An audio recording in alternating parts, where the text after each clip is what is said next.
Hello friends, मैं हूं अजीज। आप देख रहे हैं मूवी स्टॉक चैनल, जिस पर आज मैं बात करने वाला हूं फाइनली एक अच्छी अपडेट के बारे में, जो कि आप टाइटल में भी पढ़कर देख सकते हो, क्योंकि गेस करने जैसा तो ऑप्शन है ही नहीं। खैर, लेकिन इससे हटकर अब सीधे मुद्दे यानी कि कंटेंट की बात की जाए तो ऑब्वियसली वो यही है कि जॉन विक चैप्टर 4 की ऑफिशियल अनाउंसमेंट खुद लायनगेट स्टूडियो वाले की तरफ से कर दी गई है, जिसके पीछे के रीजन और इसके अलावा स्टूडियो ने किस तरीके की प्रिपरेशन कर रखी है, हाँ, उन्हीं सारी की सारी डिटेल्स के बारे में मैं इस वीडियो में बात करने वाला हूँ। लेकिन उससे पहले जो बनती है वो है इंट्रो की बारी। लेकिन इंट्रो से पहले वो जो कहते हैं ना कि लाइक शेयर और सब्सक्राइब तो फिर कर लो यार।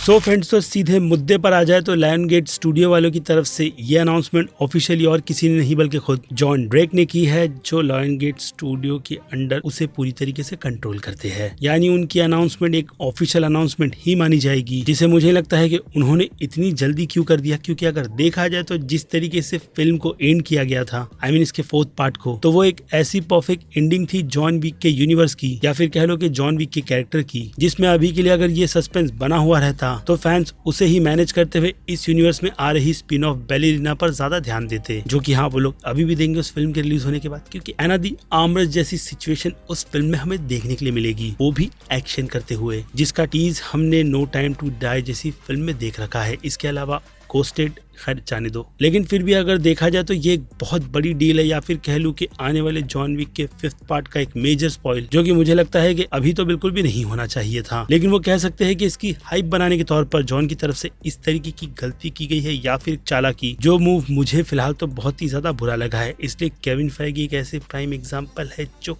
कि आप समझ ही सकते हो। लेकिन अगर मुद्दे की बात की जाए तो बाकी दूसरे हॉलीवुड स्टूडियो की कंपैरिजन में लायनगेट, वो कहते हैं ना, इत्तू सा स्टूडियो है जो अपने कम से कम बजट में अच्छे कंटेंट बनाने की कोशिश करता है, लेकिन ज्यादातर तो बुरे बनते हैं। लेकिन कुछ जो अच्छे बनते हैं उसमें जॉन विक जैसी फिल्म का भी नाम आता है, जिसने अपने यूनिवर्स और बजट को फिल्म के बॉक्स ऑफिस के नंबर से बढ़ाया है। और हाँ, इसी की ग्रोथ में क्रिटिक्स का प्यार भी इस सीरीज को मिलता चला गया, जिस हिसाब से ये पूरी फ्रेंचाइजी अब 1 बिलियन प्लस के बिजनेस को करने में कामयाब हुई है। यानी कि एक बहुत ही अच्छा खासा प्रॉफिट, जो अगर किसी भी स्टूडियो को मिलेगा तो वो लोग मिल्किंग करने से पीछे नहीं हटेंगे। तो जॉन विक को भी लेकर कुछ वही किया जा रहा है, जिसकी अब अगर अनाउंसमेंट की कुछ डिटेल की बात की जाए तो हम पीकॉक पर स्पिन ऑफ के तौर पर शायद से इसी साल कॉन्टिनेंटल जैसी सीरीज को भी देखने वाले हैं, जो कि बेसिकली जॉन विक के यूनिवर्स में मेरे हिसाब से तो वर्ल्ड बिल्डिंग ही करेगी, क्योंकि कहानी प्रीक्वल की है, जिसमें हाई टेबल और टाइटल के अकॉर्डिंग कॉन्टिनेंटल पर ज्यादा ध्यान दिया जाएगा। लेकिन अभी के लिए तो सीरीज आई नहीं है, तो जबरदस्ती का ज्ञान देकर मैं आपको झूठी उम्मीदों में क्यों रखूं। इसलिए उससे हटकर बैलेरिना की बात की जाए तो उसकी टाइमलाइन की कहानी की कंफर्मेशन खुद चैट की तरफ से बताकर कंफर्म की गई थी कि 3rd पार्ट में जो बैलेरिना वाली सिचुएशन दिखाई गई थी, वहीं से स्टोरी लाइन को पिक कर, यानी कि उस टाइमलाइन में रखकर फिल्म की प्रेजेंटेशन की जाएगी। और इसके अलावा खुद जॉन नहीं बल्कि जियो की तरफ से जो ऑफिशियली अनाउंसमेंट भी दी गई है, वो और भी प्रोजेक्ट का टीज है, यानी कि और 3 फिल्मों की कंफर्मेशन, जिस पर हाँ, उन्होंने टाइटल को लेकर कुछ भी कंफर्म नहीं किया, लेकिन उनकी तरफ से ये बात कंफर्म कर दी गई है कि जॉन विक का ये यूनिवर्स सच में बिल्कुल भी हार नहीं मानने वाला। यानी कि इस फिल्म के अलावा और 3 प्रोजेक्ट्स जो डेफिनेटली स्पिन ऑफ पर ही होंगे, लेकिन कैरेक्टर कौन है, क्वेश्चन मार्क अभी तक बना हुआ है। और फिर उसके बाद निकल कर आएगी जॉन विक 5, जिसके अनाउंसमेंट से ऐसा ही लगता है कि उस फिल्म को काफी एंड में रखा जाएगा, या फिर इन स्पिन ऑफ के बीच, ताकि वो फिल्म एमसीयू की तरह एवेंजर्स की फिल्मों का इम्पैक्ट खुद के यूनिवर्स में रख सके। यानी बाकी के स्पिन ऑफ छोटे मोटे बजट में बनेंगे, और अगर वो बजट को रिकवर कर लेते हैं जॉन विक के नाम पर, जो कि मुझे लगता है करना भी चाहिए, लेकिन अगर कहानी अच्छी हुई तो फिर ऐसे में जॉन विक जैसी फिल्म ऑब्वियसली इस फ्रेंचाइजी को बूस्ट ही देगी। बाकी इसके अलावा अब कुछ रूमर की बात की जाए तो चैट इस फिल्म को बनाने के लिए फिर से रिटर्न आएगी, लेकिन जो प्रोजेक्ट्स की गैप है उससे अब जाकर दिल को सुकून मिला है कि चैट्स अभी के लिए तो इससे हटकर अपने बाकी दूसरे प्रोजेक्ट पर ध्यान दे सकते हैं, खास करके गोस्ट ऑफ त्सुशिमा जैसा प्रोजेक्ट, जिससे मैं क्या सारे के सारे फैंस दिल से बनता हुआ देखना चाहते हैं। और उसके बाद जाकर अगर वो जॉन विक की ऑफिशियल अनाउंसमेंट कर देते हैं कि वो उसे बनाने के लिए रेडी है, तो फिर गुड टू गो। लेकिन अभी के लिए तो एक ब्रेक। उन्होंने जो फिल्म के रिलीज के पहले कहा था, आई मीन 4th पार्ट के रिलीज से पहले, तो वो उसी ट्रैक पर चलते हुए फैंस को फिलहाल तो अपने दूसरे कंटेंट दिखाएंगे। और लायनगेट्स का क्या है, उन्होंने अनाउंसमेंट कर दी है, तो बस वेट कर लो, जिसमें हम फैंस और कुछ कर भी नहीं सकते। लेकिन हाँ, आप एक चीज कर सकते हैं, जो कि है इस वीडियो का अंत। बाकी मैं हूँ Aziz, movie stock channel like share और सब्सक्राइब भूलना मत। मिलूंगा जल्दी दूसरी किसी वीडियो में। Till then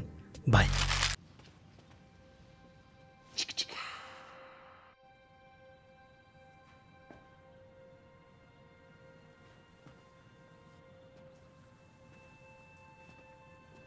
You're still here. It's over. Go home.